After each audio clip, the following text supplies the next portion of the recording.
not about politics, it's about football. This is a simple game. We're going to run the ball, then we're going to pass the ball. We're just going to play football, really. How good of a football player are you? I just get in and try to spin it. That's all. I just love the game. It really is the best time of the year.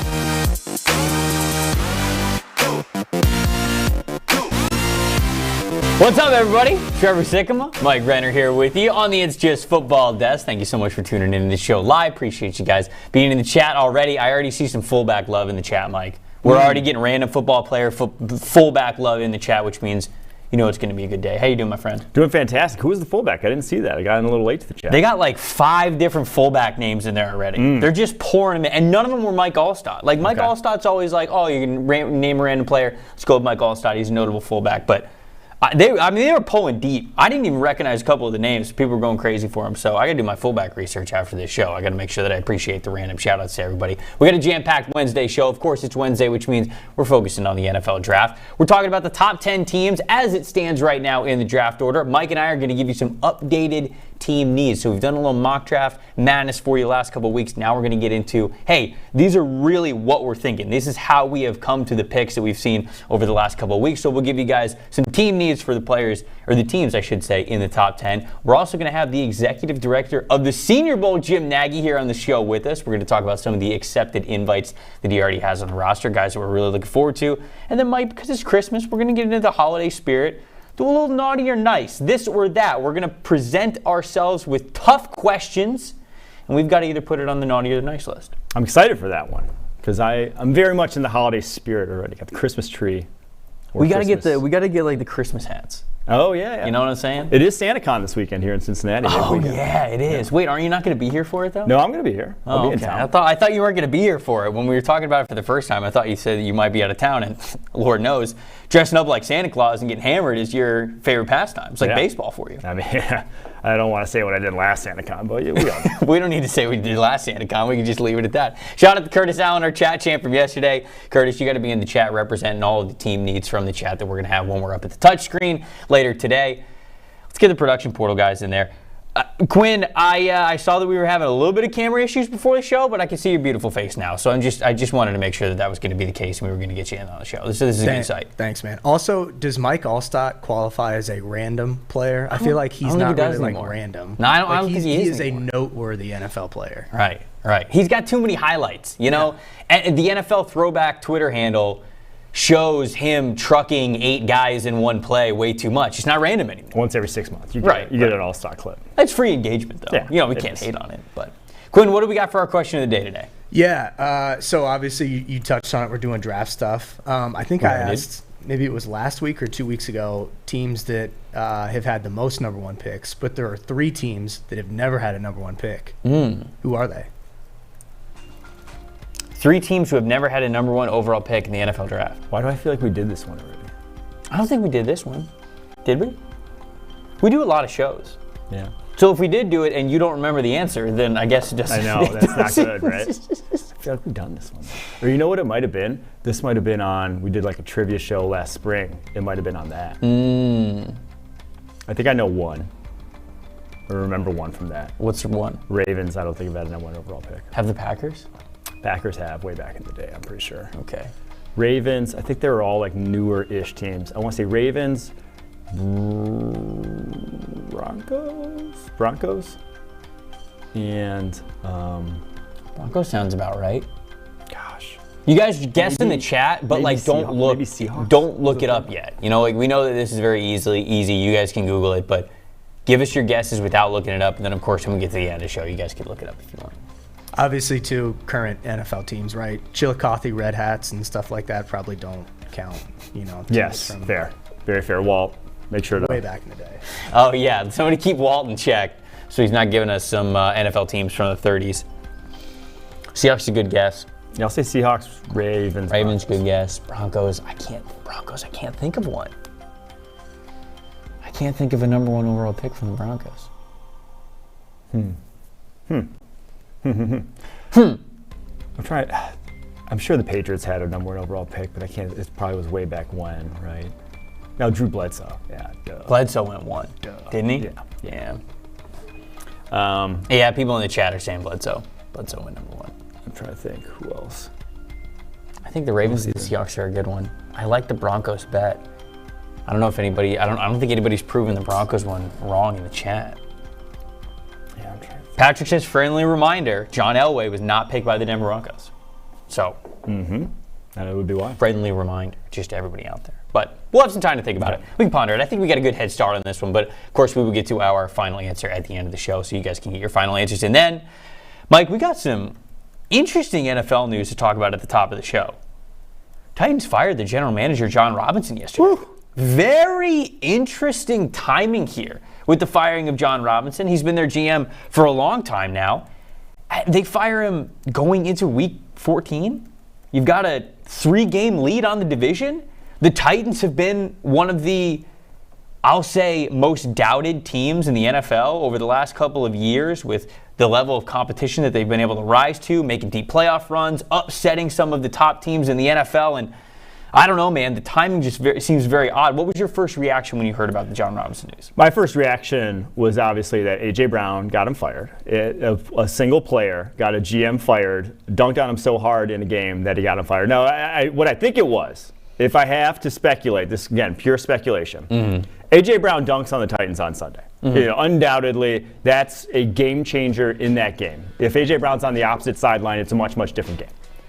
Dunks on him. Mike Vrabel goes in the locker room afterwards, has the same reaction that he did after it was announced that the pick was traded on draft night, where obviously you remember that clip where he walks away from the Titans sort of table there in the war room that they're all sitting at, and is obviously pissed off. Has that reaction, goes Jon Robinson, says, you fucking lost us this game. It is your fault. You traded him away. There's a power struggle internally. There's a conflict. Something happens. Who are you going to choose? Are you going to choose the reigning coach of the year, who's kind of made magic with, with a lot of injuries that they've suffered on this roster this year to still be first in the AFC South? Or are you going to take the guy who, he's had some great drafts over the years, 2016, 2019, amazing drafts. I think his draft track record is not why he gets fired, but has some roster mismanagement too with letting those guys out the building. A lot of his best draft picks are not Tennessee Titans right now. So I think that's why ultimately there was something internally after the game, I would bet. And then it comes out that, Vrabel probably says it's me or him. And if you're an owner, you got to pick Vrabel in that scenario. Yeah, I wish I knew what happened behind the scenes. What was the timeline for this? Because the timing itself is the strangest part. If you want to say, hey, they're moving on from Jon Robinson, I could understand that. I still think that'd be a little harsh knowing the details that we know on the outside of the building. But still, the timing of it is what makes it, maybe you are completely right. Maybe it truly was A.J. Brown clowned the Titans this past weekend. Mike Vrabel had it up to here with it and just lost it. Just was like, this is the reason why we lost the game. This guy was in our building. If we have this guy, we've got a chance against his team. We've got a chance against some of the best teams. And maybe Mike Vrabel is going to ownership, or whoever's ahead of Jon Robinson is like, look, my record, we should not, we should not be this good right now. The construction of the team does not warrant this 3-game lead to the division. And he's just kind of shown the truth in the matter. I feel like the words in the official statement, which you saw up there from the Titans owner, Amy Adams-Strunk, they were interesting. Okay, she talks about progress and wanting to always progress, and this quote right in the middle of it, this progress includes the core of our business, the football team itself, which is regularly evaluated by both results, wins and losses, and team construction / roster building. So that shows you, hey, they understand what the record is, but they don't think how the roster has gotten to this point is healthy, so they move on. I just can't believe they moved on in week 14. That's the part that's wild to me. Yeah, to me, that's kind of a cover-up for something internally. Because if that's really the case, you wait until after the season. They're still in first place in the AFC South. They were the 1 seed last year. Right. As much as you could say maybe it's declining in terms of results, who got you those results in the first place? Who signed Ryan Tannehill, one of the best free agent signings of the past decade in terms of value that he added to your franchise versus how much you had to pay him initially. Now, obviously, he's getting paid a ton here this year and next year, which is making team building a lot more difficult. But that, to me, is kind of the disconnect here, is that you can't just say because it's starting to trend the wrong way that it's Jon Robinson's fault. Well, his track record's pretty damn good. Still a good GM. It's just, to me, he made probably some decisions that made him no fans in the building. Yeah. No, it's a tough one. I agree with you. I think that it goes back to A.J. Brown. I think but the timing of it is a little crazy. They signed him to an extension last offseason. They signed him through what, 2026, 2027, one of those? He's got 4 years left on the deal. Like, if you were really that skeptical about him, and maybe it was after that extension, that's when all the A.J. Brown stuff happened. Maybe that was just like, come on, man, we can't be doing this. And I guess that's what it is until we learn something else. If we learn something else, it's going to look like A.J. Brown was so much of a dog of the week that we talked about yesterday that he got a general manager fired. And maybe Joe Burrow. And maybe Joe Burrow got him fired, you're saying? Yeah. Oh, okay. Went on the road, beat him in the AFC in the divisional round. AJ beat him last week or 2 weeks ago. It's possible. A.J. Brown may have gotten a GM fired and gotten a GM general manager of the year. Yeah. It's got to happen. Maybe A.J. Brown should be MVP. Maybe A.J. Brown should be MVP. I'm just saying. All right, let's get to some draft talk, and we're going to get to some draft talk by kicking it off with an interview. We're having our very good friend Jim Nagy on the show here with us. He is the executive director of the Senior Bowl. He is one of the busiest men in football right now. I know that right around this time. Jim, appreciate you joining us, my friend. Yeah, good morning, guys. First question for you, Jim. I got to talk about quarterbacks. You know I got to talk about quarterbacks. You've got 3 guys who have been accepted to your game already in 2023. Tyson Bagent, Clayton Tune, and then Jake Haener. Talk to me about these guys that are already on the roster, what you're looking forward to scouts being able to see from them, media to be able to see from them, and how you got all 3 of these guys to come to Mobile so far this year. Yeah, we'll start with Tyson. I mean, he was the one guy that he's the one sub-FBS quarterback that we had a draftable grade on this year. We didn't have any FCS players. You know, Tyson, Shepherd University is a Division II school.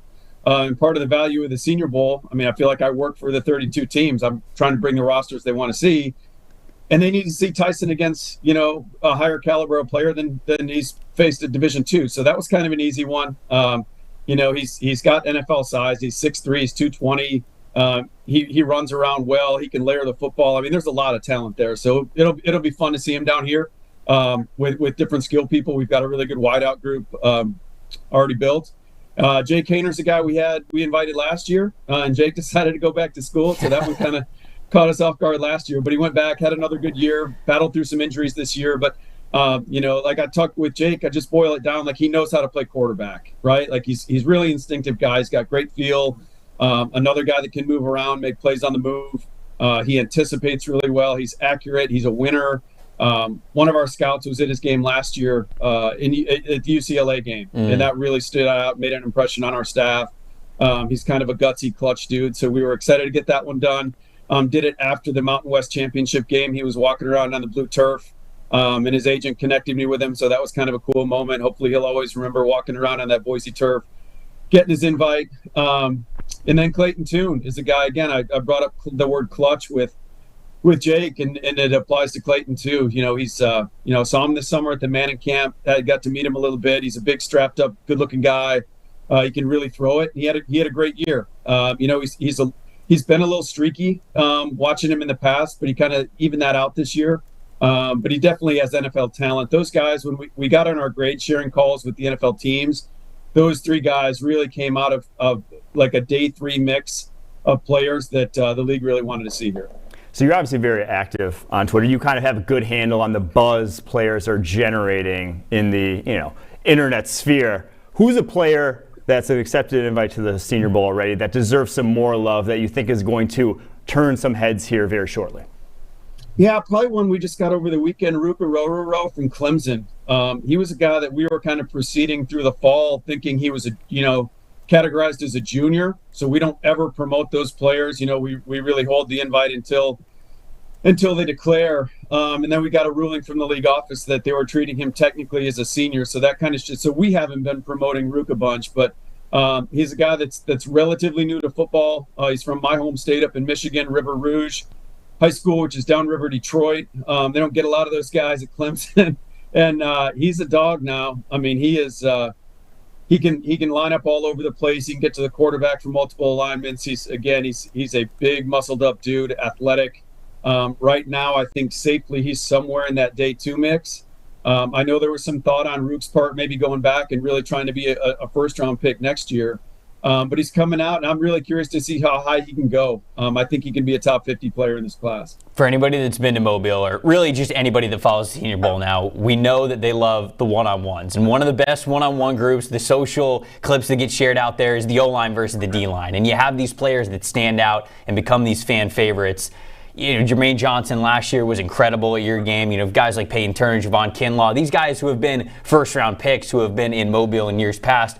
Who's a guy that you think is just going to turn some heads, I'll say on the defensive line this year, who when it comes to those one-on-one drills, things that they're going to stand out, somebody that you just know everybody is just going to be talking about, raving about when Mobile is done this year? There's a bunch. It's a good group. We had a good group last year with guys like Boye Mafe and Arnold Ebiketie. Those guys all had good weeks. But if I had to say one, and he's similar to Rook in a way, is Keon White from Georgia Tech. He's another guy. He's 293, 294 pounds, and he runs like a smaller man. He's got smaller man movement, smaller man athleticism, and again, he's a guy that, going back a few years, I want to say it was my first or second year, we're watching ODU tape, and O'Shane Ziminis that's who we were watching that year. O'Shane ended up being a third-round pick to the Giants, and this other guy kept popping out too, and we pulled his bio up, and we're like, dang, he's only a sophomore. And it was Keon White, and he was a first-year defensive player. They just moved him from tight end. I want to say he had 19 tackles for loss that first year on the defensive side, which tells you how instinctive he is. If you can get 19 tackles for loss, you can find the football. So he's really a natural defensive player. A game that sticks out for me this year was the Clemson game, and they were doubling him a bunch. And his ability just to transition as a pass rusher, first move gets stymied, flip and transition to another move. He's got some natural rush talent to him, and I think that's going to show itself in one-on-ones. One of the most interesting storylines to me here over, I guess, last year and this year is the rise of the sixth-year senior. We're seeing guys come out in the draft more so than ever that are 24, sometimes 25 years old. What are NFL teams making of those guys? How does that affect their draft stock and their evaluations in your eyes? It's not affected. It's a really good question, Mike. It's not affecting as much as I would have thought. I think you can look back at last year's game with Bayless Jones. Bayless was a 25-year-old wide receiver, had a really good week here, runs 4.31 at the combine or whatever Bayless ran. He went 71 overall to Chicago. So, I don't think it's not factoring as much as I would have thought. Maybe I think that this whole COVID thing we're in right now, and these guys using the extra year. It's just, you look at this year's quarterback class, like Jaron Hall and Hendon Hooker. You're going to have a bunch of 25 and 26-year-old guys coming out at that position. So if it's not affecting them at wideout, I don't think it's going to have much effect with this QB class as well. We'll stick with wideout. I know that you mentioned earlier in this interview how you guys have a pretty stacked wide receiver class right now that's already accepted. So give me a couple of names that you think are really going to have the chance to stand out. I know it might feel like it's picking between your kids here because you probably studied them so much and you're excited to get them out of the game, but some guys that like Bayless, where you say hey, this guy has a chance to really dramatically improve his stock and it could really show up on draft weekend. Who are a couple of guys that you're just really looking forward to seeing getting the chance to get out there against some new competition? Yeah, you're right. It's hard to pick from that group. It's fun watching all these guys. I think Tank Dell from Houston, who we just announced a couple of days ago, is going to have a really big week. I think maybe having his quarterback with him might help too from a chemistry standpoint. But he's a dynamic playmaker, man. He's really fun to watch.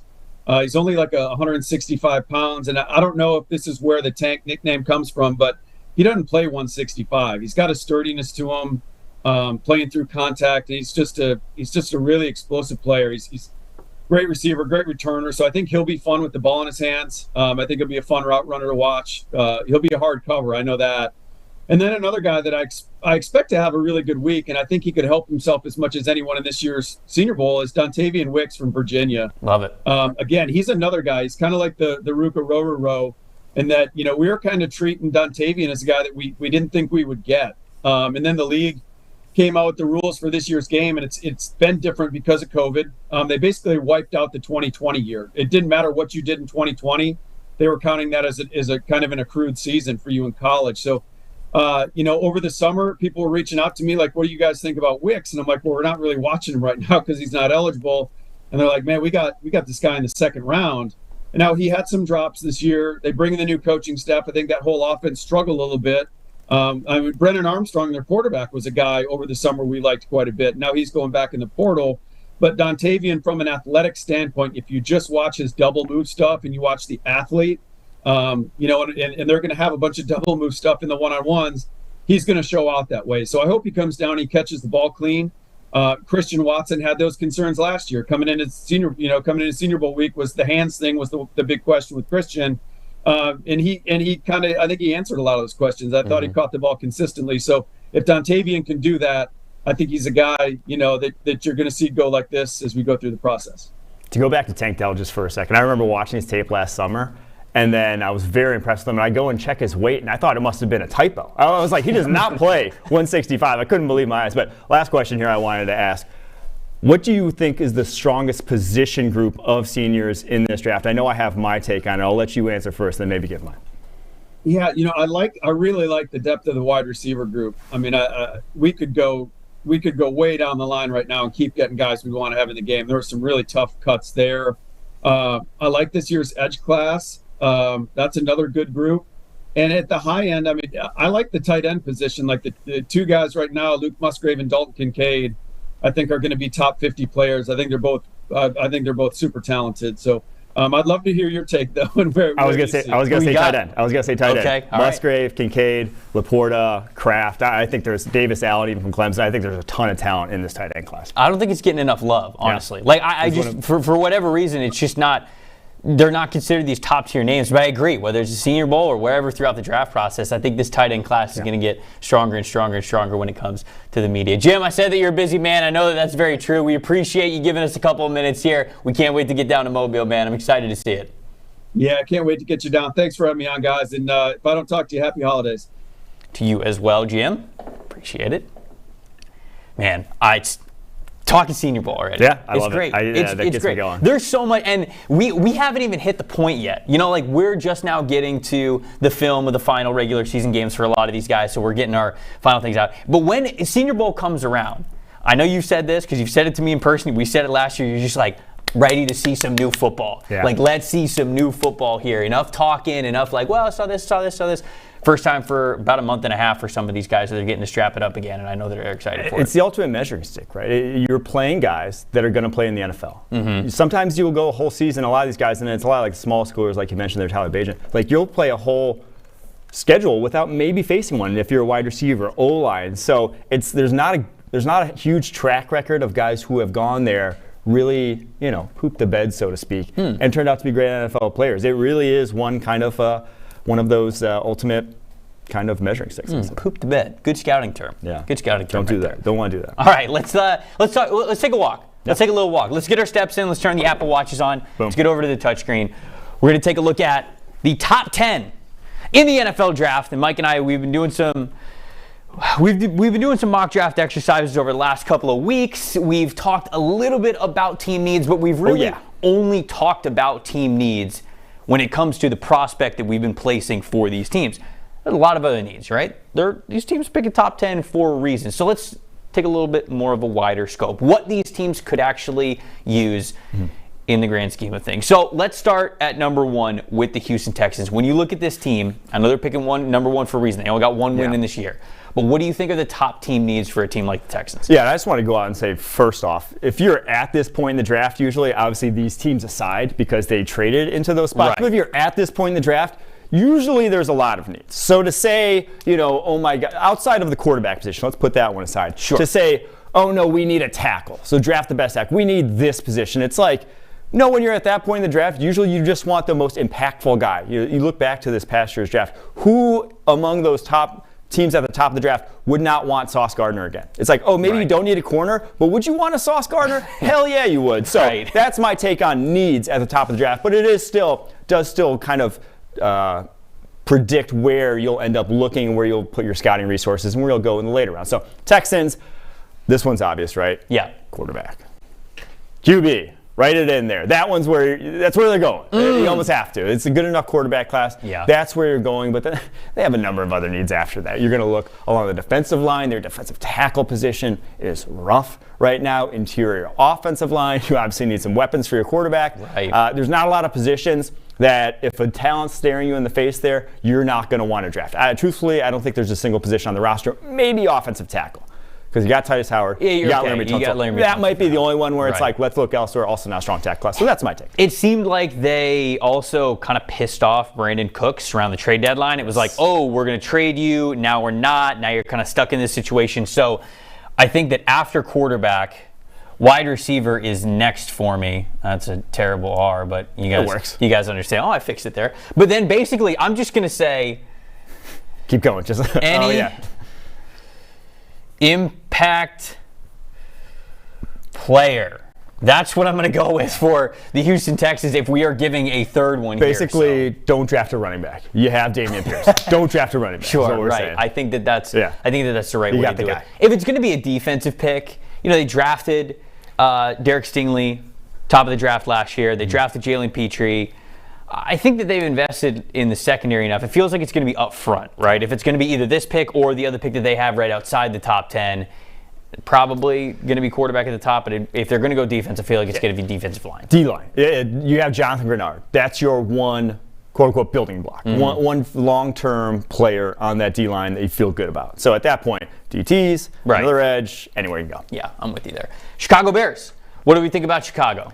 Chicago. There might have been a point in time where we were talking about quarterback. We're not talking about quarterback for Chicago. Not talking about quarterback for Chicago, and that's a good spot to be in if you're not talking about quarterback. So ideally, if you're there, you're trying to look back into this range, get some more picks, get a lot more picks, maybe still get one of the best defensive linemen in this class. I'll write that in there. So write a little trade in there, but I would also just highlight defensive line. You got rid of Robert Quinn, Khalil Mack, Akeem Hicks, Eddie Goldman, all in recent years. That was, what was it, the 2017 when they were at their best. That was the fuel of this team. It's all gone. It's all out the door. So at that point, anywhere along the defensive line, whether it's Will Anderson, whether it's Jalen Carter, you can't go wrong with either. D-line's obviously a strong consideration there, especially if you're picking in this range, right? I'm gonna write wide receiver here as well, just because this is another team that desperately needs playmakers in the passing game. They've got the run game figured out. They're very similar to, we'll talk about the Falcons obviously later, but they're similar to the Falcons in that they've got the run game, right?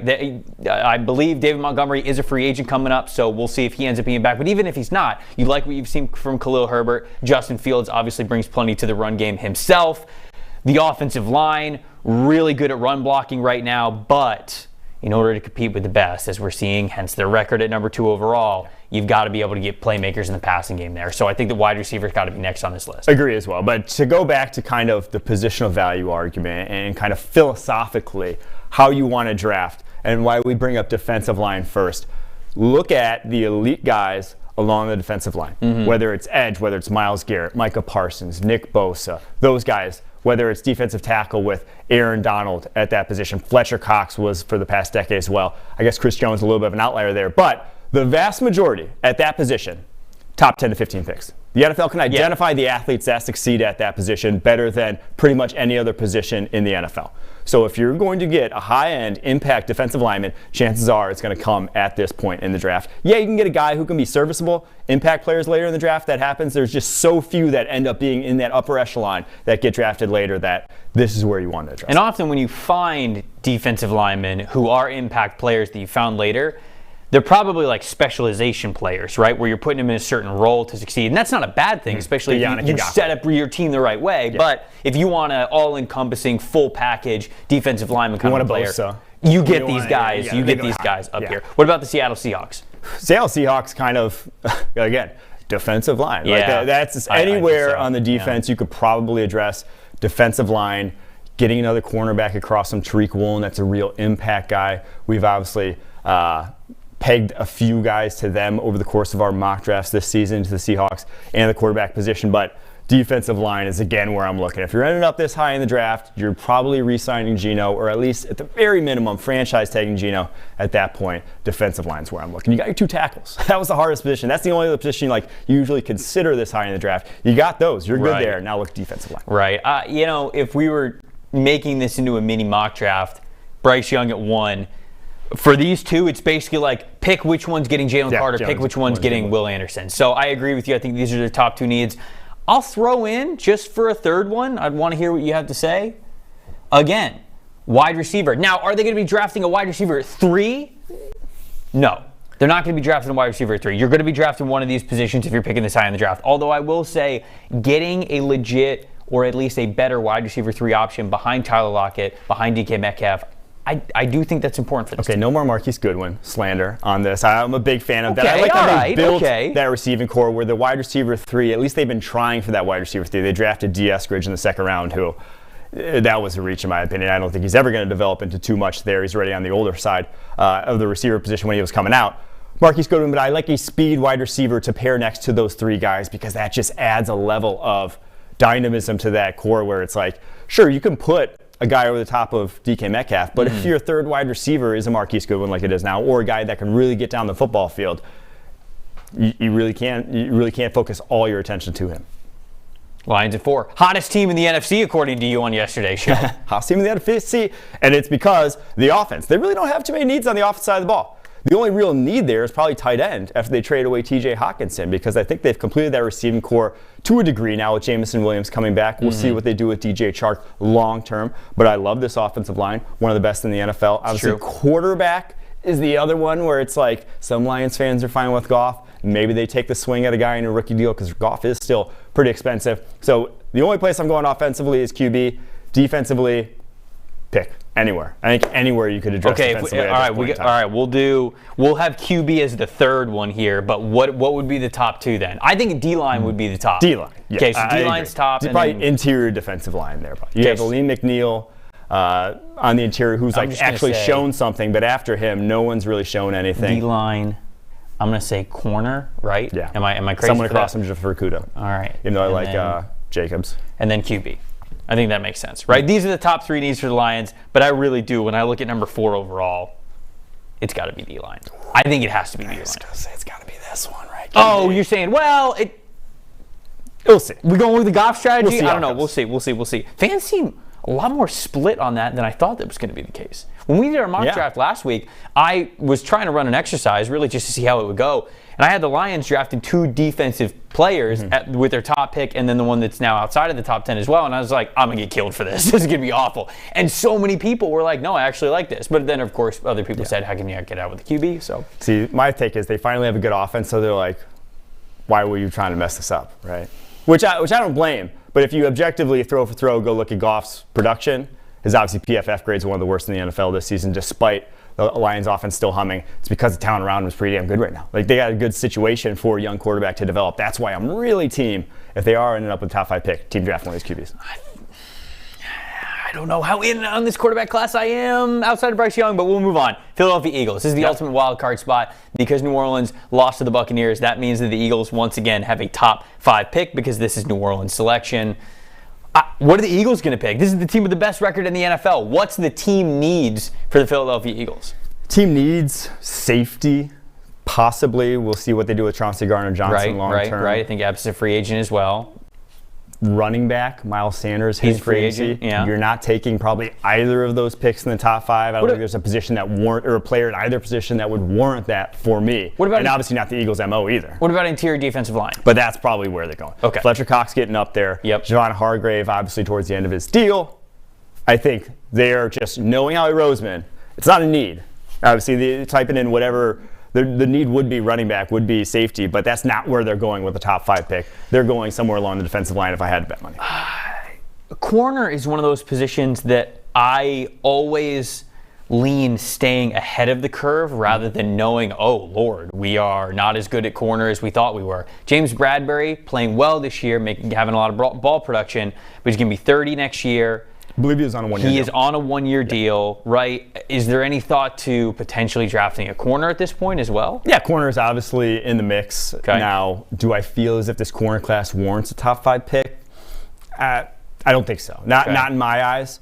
But it's the top of this class is nowhere near what I thought the top of last year's class or the year prior to that, where you had Patrick Surtain, J.C. Horn, and those guys went 8 and 9 respectively.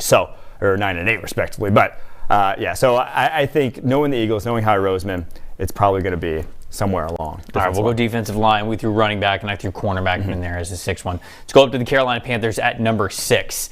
Offensive focus. Should I just put it in You right can now? put it in. I will give you. It is. This one's easy.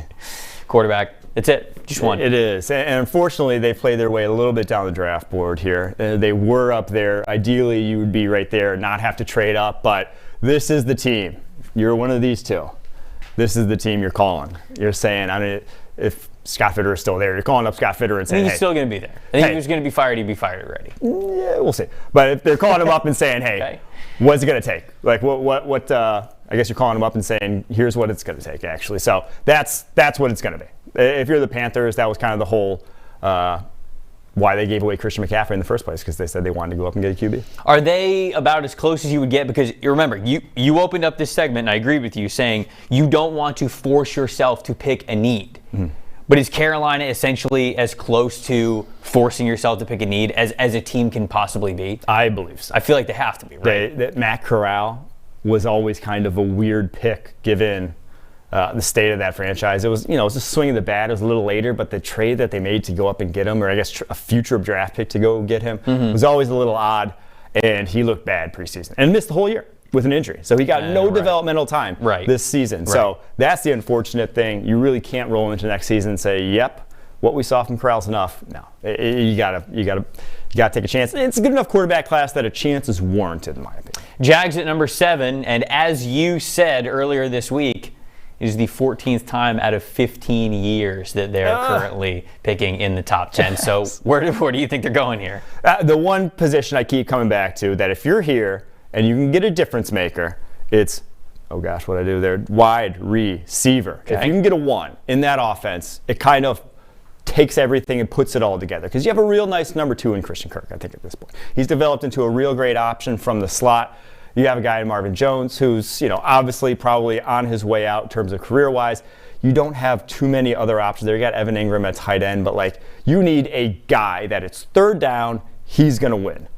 That's where I'm looking at if I'm the Jacksonville Jaguars. Because after that, oddly enough, they have options at a lot of different positions. They've drafted a ton of positions. They've had a ton of draft picks over the last couple of years. They have options at a lot of different places. Wide receiver is one of the few places that is probably a weakness of this roster where there's no one who's maybe he develops into that guy. I think at this point, that's where I'm looking. I'm throwing this up here, and I want to get your thoughts.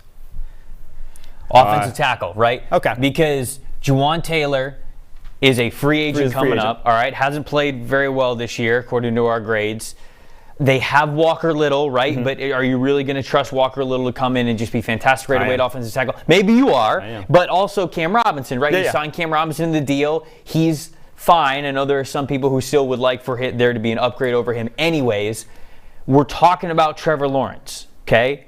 Don't play Russian roulette with Trevor Lawrence's career. Mm-hmm. The O-line has to be a priority for the Jacksonville Jaguars over the next couple of years. It needs to be the one where they throw a lot of resources into it. So what do you think about offensive tackle being up here with the Jags? It's up here, but it's also not a class where I'm that guy's going to be my left tackle of the future. That's my worry with offensive tackle. And I did really like Walker Little coming out of Stanford. He's heading into year 3, usually the year that is adjacent to the second-year leap of other positions. Offensive line is usually the year 3 leap, where guys really turn into the stars or whatever that they traditionally do at other positions. So, wide receiver is where I keep going back to, because you kind of hit the nail on the head with Cam Robinson thing. They have a lot of guys who are adequate. Cam Robinson, Juwan Taylor. They don't have a lot of guys who are difference makers. Right. It is the problem with this Jags roster. Right. I don't want adequate on my offensive line when I've got Trevor Lawrence at quarterback. So, all right, I wanted to throw offensive line up there. I wanted to hear what you thought. Cardinals at number 8. What are we going with here? Oh, man. Cardinals. I'm sorry. A lot. We're going with a lot. Going with a lot. Defensive. But if we had to sort them out, some of the top ones. D-tackle. Okay. D-tackle is just, they're too soft up the middle. It's a problem for that team. And obviously J.J. Watt, I believe this is the last year of his deal. But at his age, you're not banking on J.J. Watt to be the difference maker he has been year in and year out. So D-line's where I'm looking first. Obviously, they tried to kind of be forward-thinking last year, drafting a couple guys on day 2 along the defensive line. But now both those guys were edges. You're looking at your interior defensive line, but there's a few different positions, probably anywhere but quarterback and wide receiver is where I'm looking from this team. I think they need beef. They just need overall beef. I'm going to go interior offensive line as well. Beef. Yeah, just write beef. Yeah. Oh, I could have written beef. Yeah, I could have just wrote bring the beef. I think that's probably their biggest need. I'll just say also no more linebackers, please. Not anymore. I would definitely co-sign on that as well. I'd throw corner in here too. I think corner is definitely an area they need to look. Number 8. That could be where I start to see a first corner coming off. Just about to say that. Yeah. Okay. So that's just around the range where you'd start to think about it, and it's neat for the Cardinals. So potential there for them to end up making a cornerback selection. What about the Colts at number 9? Yeah, we all know where the Colts at number 9. It's the position that, if you read the Andrew Luck article on ESPN the other day, that was fantastic, by the way, has been kind of why they've struggled ever since he retired. It's quarterback. They are doing well to play themselves into the option of getting a quarterback here at number 9. You'll probably have, I don't think QB3 will be on the board by then, but possibly. I don't know how the NFL is going to necessarily see this quarterback class. It's always a little difficult to predict, but QB is where I'm leaning. You just have to, right? At this point, if you're the Indianapolis Colts, it feels like the Panthers. You just have to. Feels like it. I'd throw wide receiver up here as well, although like all of these are behind quarterback. You got to get quarterback fixed. Offensive tackle, clearly after this year, it seems like no Raymond slander. Raymond's good. I like him. I liked him going into last year, but like it's guard. Guard's been. Offensive line, I think overall you've got to look at it for as disappointing as it was this year. A couple of people from doing some research have said corner for the Colts, but I think that Zay Rodgers is actually doing a lot better. They've got Stephon Gilmore. At his age, how long is he going to be useful? It's probably your word. Sure, but I would definitely put corner. I would definitely put corner below a couple of the other ones that we said here for the Colts. So I'll throw in wide receiver as well. I'll throw in offensive line, but really it's along that one there for the Indianapolis Colts. Atlanta Falcons at number 10. Round us out. What do we got?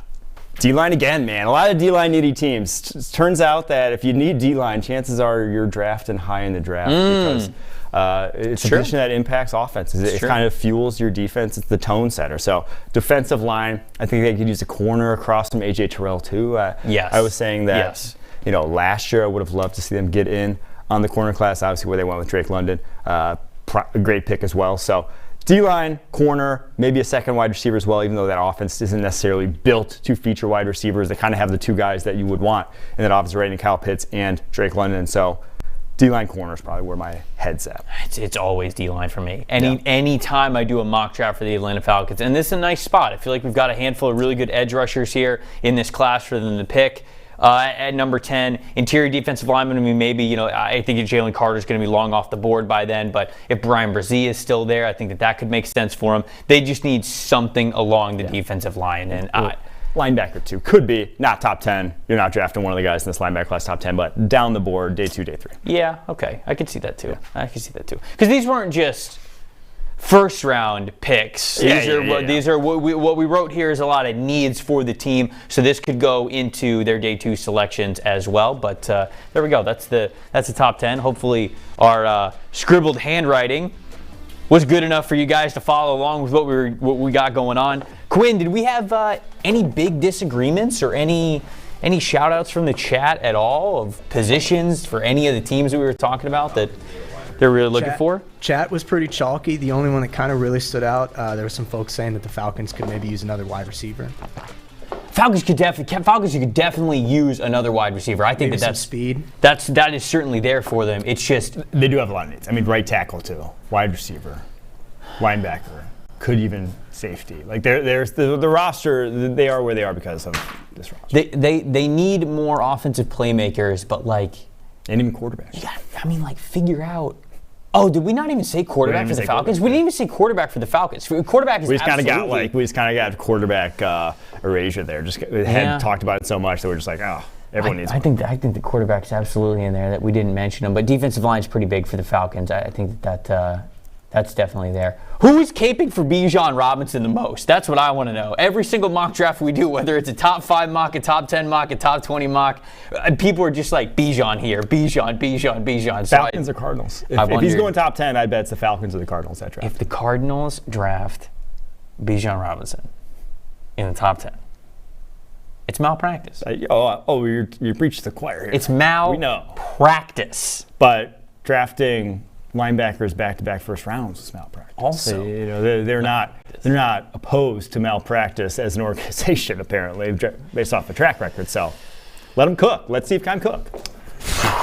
Falcons could draft meme. Jon Let him Robinson. Yeah. Hold on, he's got another linebacker on the phone. Trenton Simpson, hold on, let him cook. Yeah. Okay, so let's get into the holiday spirit. Let's play a little this or that, but make it Christmas themed. Let's do a little naughty or nice. We've got, I think, 7 categories here that we're going to present to both us and the chat, and we want to hear if you're going to put it on the nice list, which means you think that it's good, obviously, or you're going to put it on the naughty list. You're not a fan of it. You don't think this is going to happen. The first one that we got right here, I like the music. This is a good touch. Dolphins win AFC East. Going naughty or nice? Nice. Going nice. Only to justify my position that Dolphins plus 450 was the best bet preseason of any division winner. But also because I do think this offense is the scariest offense in the NFL when they're humming. When Tua's on, this is the scariest offense in the NFL. Neck and neck with the Chiefs, but like they just have so many weapons. Obviously, they get to decide that here in a couple weeks against the Bills.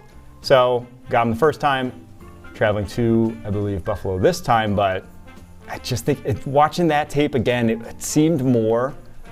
There were options there. There were chances to be had. Tua just missed. It was the first time all year that happened that he really was off like that. So I bank on that being a blip more than a sign of things to come. I'm going to say the Bills. I'm going to say the Bills win this division. So I'm going to say that Dolphins winning the division goes on the naughty list for me. Bills have the 19th easiest schedule moving forward, according to our simulations. The Dolphins have the 9th toughest. So tougher road ahead for the Miami Dolphins, and the Bills currently have the 1 seed. So if you got the easier schedule, if you currently already have the lead on it, I'm going to say the Bills keep it. So I'm going to put Dolphins winning the division on the naughty list. I think the Buffalo is going to take it still this year after all of the whirlwind that was the middle of the season. How about this one? And I want to hear from the chat on this one. Nick Bosa, Defensive Player of the Year. Is that naughty or nice, Mike? I am going to say naughty. Naughty. And Tell us why. I have a controversial opinion of who it should be. Okay. It's Myles Garrett. It's Myles Garrett. I don't care that their defense isn't good.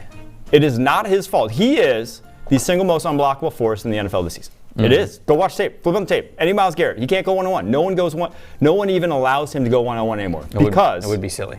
Because he wins every time. He is the most unblockable force in the NFL. He just is. He is. Now, I get that. They have no one else the defensive line teams have to care about so that they can do that to him. But he has a 93.5 pass rushing grade. It's one of the highest we've ever given to an edge rusher in the NFL. He has been this season. All the data points to it. I get that they stink. I don't want, though, player of the like a pure performance award to have anything to do with the win-loss column because he's performing at a level that no one else is.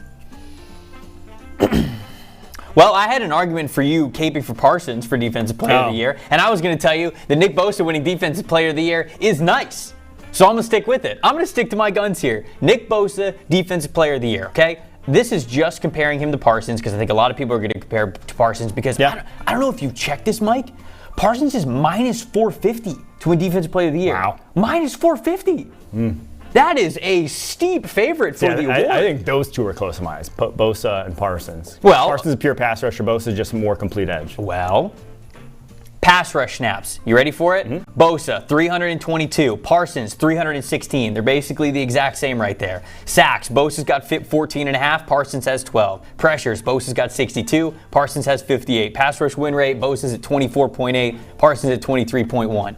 The only category that Micah Parsons has Nick Bosa beat in the most impactful category of pass rushing, which both of them specialize in, is forced fumbles. That's it. Bosa's better in every category. And Bosa's been doing it without Arik Armstead for a lot of the year. Now he's got Arik Armstead back. I think he's only going to continue to lead those categories. So I'm going Bosa. Bosa, Defensive Player of the Year. It's nice. It's nice, folks. I will say Sauce Gardner deserves a little love, too. Little love. I don't hate that Maybe shout he's not deployed, but he will. Don't hate the shout out. Next one, 3 quarterbacks go in the top 5 of the 2023 NFL draft. Is that naughty or nice? Ooh, see, the way it's constructed 5. right now, it would take trades, right? I believe. But I do think it's going to happen. I see someone, because of kind of what we just went through there, the back end of that top 10, the teams that are needy for a quarterback, whether it is Carolina, whether it is Indianapolis, whether it is Atlanta, someone moving up. And then I think Bryce Young, Will Levis, CJ Stroud are top 5 picks. Stroud's the one who may be playing his way out. He has a big test. Georgia in the playoff. That could make or break his draft stock, in my opinion. So what was your answer? Did you go naughty or nice? So I went naughty. I went nice. I lied. I went nice. Do you think there's three? I think there's you three. think there's three in the top five? I think it's naughty. I think it's naughty here. I don't think that we're getting three quarterbacks in the top five of this year's draft. And I think the one that's actually got the biggest variance to me is C.J. Stroud, because I'm not so sure that C.J. Stroud's going to be able to put up the performance that we think he needs to against Georgia. And in fact, I think that it's going to do a damage if Georgia's defense plays the way that it has all year, and of course over the last 2 years as well, how dominant this defense has been. You read it out. C.J. Stroud's grade under pressure this year, 38. 38 is bad. That ranks 133rd out of all FBS quarterbacks. He's been bad under pressure this year, and it's not going to be very easy in this college football playoff semifinal against the Georgia Bulldogs. So I think that's going to hurt his perception. I think we're going to get C.J. Stroud outside the top five. That is the one that I am worried about. So I'm on the fence there. All right, you're on the fence. Very much on the fence. Yeah, I mean, you're not allowed to do that in this game, but you're on the fence about it. What about your guy, Anthony Richardson? Do you think Anthony he'll do Richardson's enough? going to be a first rounder. Do you think he'll do enough in the offseason to where he could maybe sneak in the top five with his physical tools? I don't think top five. No. No, I don't think top five. No. But come on. maybe top 15. I mean, I can see him top 15. I will just say this. I would draft him in the first round. I'd say that right now. I would draft Anthony Richardson in the first round. I'll just say this. Anthony Richardson is going higher than you think he is. Not you personally, Mike, because you thought about him in the top five. So I don't think you. I'm not talking to you. Falcons drafting a quarterback in round one. Is this naughty or nice? Oh, man. Currently picking at number 10. We didn't have Anthony quarterback Richardson. as our... I think it's naughty. I don't think they do. I think this is the team that I think they almost, in that offense, I don't say devalue the quarterback position, but it is. It does devalue the quarterback position to a degree because they're the most run-heavy offense in the NFL. I think they love what they have in the rushing threat of Mariota, the rushing threat of Ritter. So if they are going to draft a quarterback, I think it's going to be one of the ones who can run, which I don't want to say that eliminates the top three there, but like, you're not taking any of the top three and really putting them in a run-heavy offense, like utilizing their legs a ton. Stroud, Young, Levis. They all are semi-mobile. I think Young and Levis a little bit more than Stroud, but they are not runners. Richardson's probably your first runner quarterback off the board. So if it's not Richardson, I don't really see them coveting this quarterback class. At that point, they might just roll with Desmond Ritter. So you're saying naughty. So naughty. I'm saying nice. Okay. I'm saying nice. I think Atlanta pulls the trigger on a quarterback in round one this year. I don't know where they're going to end up drafting. Obviously, that goes into how much confidence I have into this being nice. But I do agree with you. I think that if they maybe win a couple of games down the stretch, they're picking somewhere around 15. 15, you just said Richardson's probably going top 20. That all of a sudden becomes striking distance. Shoot, maybe even Stroud falls to that point. And at that point, do they think, oh, wow, the value's here if they're picking at 12 and C.J. Stroud falls to 12? I don't think that them taking a quarterback in the third round last year is enough of a blocker for them to not take one in the first round this year if they think they need one. That's my opinion.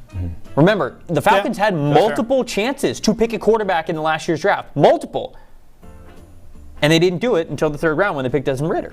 So I think that tells me what they thought of last year's quarterback class. Ritter clearly hasn't been as impressive enough that he's demanded the starting role already. Now, I'm not holding that against him or anything, but I'm just saying, you got an opportunity to pull the trigger on a quarterback in round one and you really like one of these guys, I think the Falcons are going to do it. So I'm going to say it's nice, people. Right. I'm going to say it's nice.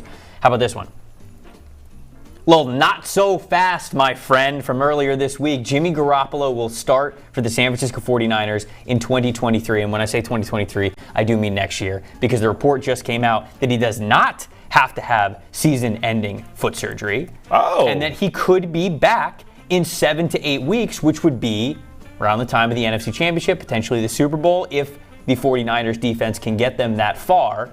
So with the prospects of Jimmy G potentially coming back, potentially winning an NFC Championship, potentially winning a Super Bowl, thoughts on Jimmy G as a starter for the Niners next year? No. Naughty? Naughty. He's 3 of 5 seasons now derailed via injury. 3 of his 5 with the 49ers. Reliability, availability, the best ability. Sustainability. Not the best ability. But it's still a worthwhile cause, sustainability. I was just going on the train. I don't know. But that's the gist of it. You can't bring him back and say we are going to win a Super Bowl with Jimmy G because he may not even be healthy at that point in time because that's just been, unfortunately, his MO at this point. 3 years is fool me once, shame on you, fool me twice, shame on me, fool me a third time. You're going to, the Raiders next year, something like that. So there's my take. It's naughty. I'll also go naughty here. I still think it's naughty. I wanted to bring this up because I wanted to hear what the chat had to say. I think the chat's all going naughty as well. There's not too many people who think nice. Drew thinks nice. Drew thinks it's going to be nice. He's got a chance to make some noise. If he ends up coming in and winning some playoff games for him, again, you're going to be in the same predicament. Trey Lance hadn't shown you anything. Maybe Jimmy will come back on a discounted deal. I don't know. I'll say naughty, but I did think it was interesting enough to throw in here. Eagles don't lose another game with their starters in until the Super Bowl. Caveat of stars. And I think... Right. Had to throw the starters in there because if they end up resting somebody week 18, I don't want to count that as a loss. I think it's naughty. They go to the Cowboys, Christmas Eve. They lose that game. So, naughty. Not to say that they're not going to go to the Super Bowl of the NFC. And probably will still get the 1 seed. But I think it's naughty. I think that if the Philadelphia Eagles are going to lose a game down the stretch, it's actually going to be this weekend. That's what I think. Oh. I think if they lose a game. Giants. If they lose a game. Crazy girl. Giants seem to play everybody tough. Yeah. Really tough. Eagles are coming off an emotional win. I don't know. Maybe they're overlooking it. Maybe I'm underselling the Eagles. Now, I'm not saying that this is a bad look on the team or whatever, but I'm looking at these two divisions. They're not going to sleep on the Cowboys. You know they're not. You know they're not because of exactly what you just said. If anybody's picking a game for the Eagles to lose down the stretch, it's the Cowboys. And the Eagles know that better than anybody. So they're not going to be sleepwalking. They're not going to be unfocused. They're not going to be giving the Cowboys anything but their best. It's also in Dallas. If there's a game that could sneak up on them, I'm just saying, it'd probably be this one. Probably this one this weekend against the Giants. But I'm actually going to say nice. I'm going to say nice. I'm going to say the Eagles do not lose from now until the Super Bowl. If I just cursed you, I'm sorry. Quell, don't come after me. I just want the Eagles to play well, and I'm having a lot of fun watching it. Okay, last one. Josh Jacobs, a Raider in 2023. That is nice. Okay. At a minimum, I think they franchise tag him now. Would I do it? It's a debate. Possibly. He's been so effective in that offense, difficult to overlook. How much he's overcome just, an objectively not great offensive line. To where like Derek Carr hasn't overcome that offensive line, but Josh Jacobs has. His rushing grade's insane this year. It truly has been a special player that I think he's got to be franchise tagged to minimum is my take. I agree. I think this one's nice. I think Josh Jacobs is going to be a member of the Las Vegas Raiders next season. The year is too good. At this point, you're probably keeping the core around, and if that's the case, you can't afford Josh Jacobs to leave. So I'm with you. I think this one's nice. Hopefully that got you guys in the Christmas spirit a little bit beginning in December. We'll have to do some more Christmas-themed segments as we continue to go on here. I think a lot of people, Philip's right. Philip's like, at this point, they're going to run everybody back in Las Vegas. I think that's true as well. Jason says nice. Birmingham says nice. Ooh. Jared Stevens says naughty. So he's going to hold out and be tagged and then not play. Oh, he's going to hold out. Hold out. That happened once. Bold. Did not have great results. Bold, though. Bold. Yeah. All right. Last one. Locks of the week. When you look at this upcoming slate of games in the NFL, the spread, the over-under, those kinds of things, what do you like the most? What's your biggest lock? I like the Dolphins heading across the country to face the Chargers. You like? 3-point favorites. You think it's revenge? Think it's a revenge game? Like for the Dolphins, like basically, I shouldn't have said revenge. Bounce back is probably a better way to say it. Bounce back game, yes. I've seen this Chargers defense of late. It's not good. I've seen this Chargers offensive line of late. It's not good. The Chargers team's down bad. They really are. They just do not look. They don't have the players coming through the door that we thought they were going to when people were picking them as, potential AFC West winners. So at that point, Dolphins are a much better team. Well, I kind of spoiled it here. I'm taking Giants +7 against the Philadelphia Eagles. Yeah, money line. You ain't gonna. I'm not gonna money line it with the Giants and the Eagles, but I do think the Giants are going to be very up for this game. Obviously at home. I just think they're going to give the Eagles their best, and it's a team that seems to play everybody tight this season, whether they get a win or they get a loss. I think it's just a really well-coached football team. So I don't think the Eagles are going to blow them out, is what I'm saying. And if you're giving one of these teams a touchdown, I got faith in the Giants to at least keep it that close. So I'll go 7. That's it, yeah. Okay. I'm not with you, but Not going money line. Not going money line. If the Giants get blown out by the Eagles, that's going to be a tough look for them for the rest of the season. But, yeah, I guess we'll cross that bridge when we get to it on Monday, depending on what happens this weekend. I'm curious as to what the result is for the question of the day. 3 teams have not picked number 1 overall. The Ravens were a solid one. Mm-hmm. You said the Broncos. Mm-hmm. Patriots? No, they picked Bledsoe. So Seahawks are the 3rd one? Seahawks are the 3rd. I was trying to think around the NFL, the teams, like I just couldn't know for sure. I don't know the Titans, obviously, when they were the Oilers. I'm not sure if that, I'm sure it includes that, but I don't know. They picked number 1 overall when they were them. I'm trying to think of other teams that really I couldn't think of a number 1 overall pick that they had. So, yeah, I'll lean the 3. I said Seahawks, Broncos. I like those Ravens. 3. I can't think of the one that I'd guess. It would be a stronger guess than that. Let's see. Ravens, Seahawks, Titans. Yeah, hopefully Lions fans said Titans. Don't think too hard. Don't think too hard. Did we get it right? Okay, Ravens, Broncos, Seahawks. Then we're going to go final answer because we're not going to think too hard. Yeah. We did it! That's it. Let's go! Well done. Seahawks have never had one. Broncos ended up with the 1st overall pick when they traded for Elway. Ravens in '96, they didn't have the 1st overall pick, but they did walk away with John Ogden and Ray Lewis, which I would say probably equals the 1st overall pick. That worked out pretty well. Yeah. Nice. Love it. Have we gotten one fully right yet this year? I think you guys have gotten a couple. You got some of the number 1s on the dot. Oh yeah, I have gotten. Yeah, you had a streak where you had like 2 or 3 in a row, and the chat was thinking that there was maybe some nefarious activity going on. The chat does not trust my intelligence. That's what I've learned after hosting this show. Whether it's trivia, whether it's question of the day, they just think I'm dumb, and they're right, but They don't think that. Come on. They don't sell yourself still out short. here stacking dubs, You stack one tomorrow. You guys need one tomorrow. I was going to say, we need one badly tomorrow. We got trivia tomorrow. We're down 1, right? 4-3 in the season? Yep, 4-3-3. 4-3 on the season. We don't count the tie. We don't need to count. Better hope I'm not in your head, Trevor. No, you never Hot are. take No, here. you never I are. think we've sold via this show the listeners on PFF subscription, so they just look up the answers now. See? They just look them up. Dude, you can't say it out loud. You can't They say, look them up. You can't They're the say ones. the subconscious strategy out loud. Yeah. Don't do it. If you're watching, don't. We can track your IP address. We have that technology. Well, it's just like playing in a can. bar. I mean, you could have your phone Yeah. out and you could be looking up the answers, but I mean, that kind of defeats the purpose of the game. Yeah. Put your phones away. Phones away. Yeah. Anybody ever gotten thrown out for that? You do a lot of trivia. I've been at a bar where, So so sometimes what they'll do is they'll have an impossible question.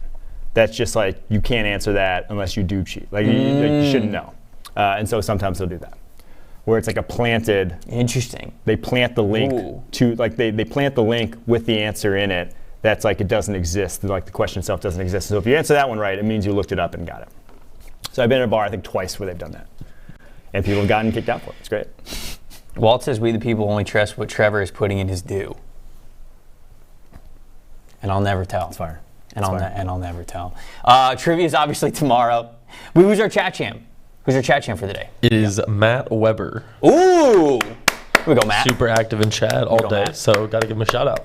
LFG, Matt. Shout out to Matt, the chat champ on the day. Matt, of course, you know who that means. That means you got to be in the chat representing for the most important chat representation day of all. That is trivia. The chat is up 4-3 on us here in the desk. Just like the Giants are going to give the Eagles their A game this weekend, you're going to get the A game from us here on the desk. You guys better be ready for it. It's going to be trivia and a lot more fun that we got going on tomorrow. I'm Trevor Sikkema. That's Mike Renner. For everybody in the production portal, thank you guys so much for watching Industry Football. We'll see you right here, 11 a.m. You guys better be ready. We'll see you guys then. It's not about politics, it's about football. This is a simple game. We're going to run the ball, and we're going to pass the ball. He's just going to play football, really. How good of a football player are you? Not just get it and try to spin it. That's all. I just love the game. It really is the best time of the year.